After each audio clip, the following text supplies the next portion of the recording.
काफी समय पहले की बात है। गोपाल अपनी गाय को लेकर नदी के पास गया हुआ था। गोपाल नदी के किनारे बैठा हुआ था।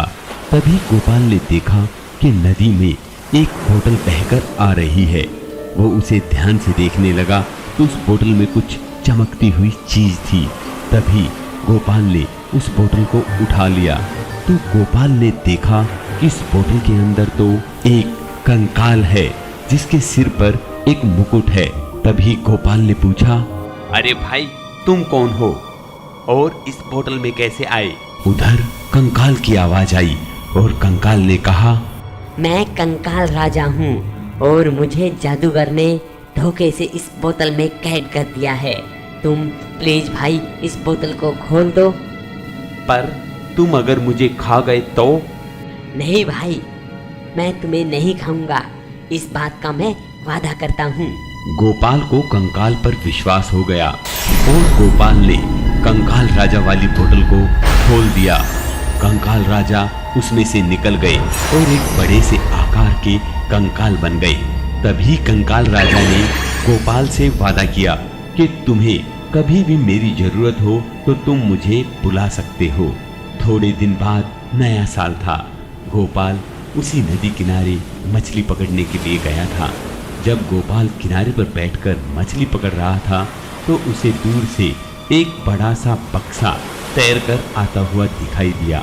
गोपाल नदी के अंदर घुस गया और उस बक्से को ले आया। उस बक्से के ऊपर हैप्पी न्यू ईयर लिखा हुआ था।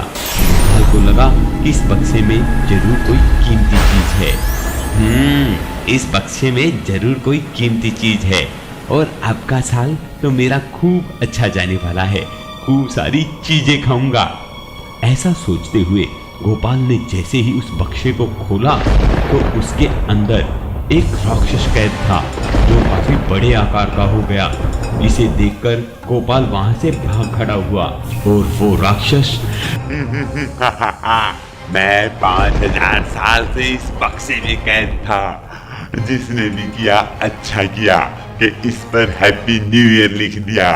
इस लालची इंसान ने मुझे इससे निकाल दिया। अब मैं किसी को जिंदा नहीं छोड़ूंगा।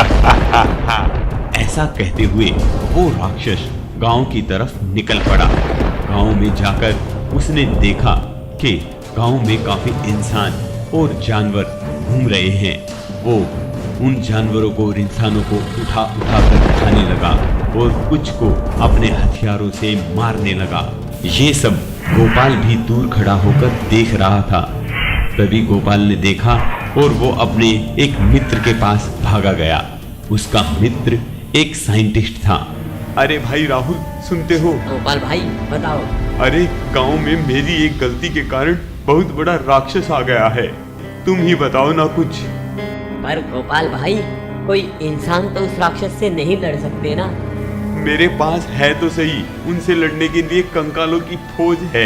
क्योंकि कंकाल राजा ने मुझसे वादा किया था जब भी मैं उसे बुलाऊंगा वो आ जाएगा। पर वो छोटे छोटे कंकाल बेचारे कैसे लड़ेंगे इतने बड़े राक्षस से? हाँ, उसके लिए मैं तुम्हारी कोई मदद कर सकता हूँ। मेरे पास बैटरी वाले हेलीकॉप्टर हैं जो मैंने अपनी एक रिसर्च में बनाए थे। हाँ भाई, तुम उन्हें बाहर निकालो, मैं कंकाल राजा को बुलाता हूँ। ऐसा कहते हुए गोपाल ने कंकाल राजा को बुलाया और उससे रिक्वेस्ट करके उसकी पूरी फौज को भी बुला लिया। गोपाल ने और उसके दोस्त ने मिलकर अपने बैटरी वाली हेलीकॉप्टरों पे सभी कंकालों को बिठाया और उन्हें लड़ने के लिए उस राक्षस के पास भेज दिया। अब कंकाल कोई राक्षस से छोटे नहीं थे क्योंकि वे उड़कर उसके मुंह तक जा सकते थे। अब इतनी मात्रा में कंकालों को देखकर राक्षस को गुस्सा आ गया और वो भी बुरी तरीके से उनसे लड़ने लगा। पर जैसे ही कंकाल राजा ने देखा कि राक्षस को गुस्सा आ गया है, वो उसके मुंह के अंदर घुस गया और अपनी तलवार से उस पर वार किया और तभी वो इतना बड़ा राक्षस जलकर राख हो गया और कंकाल राजा और इंसानों की जीत हुई।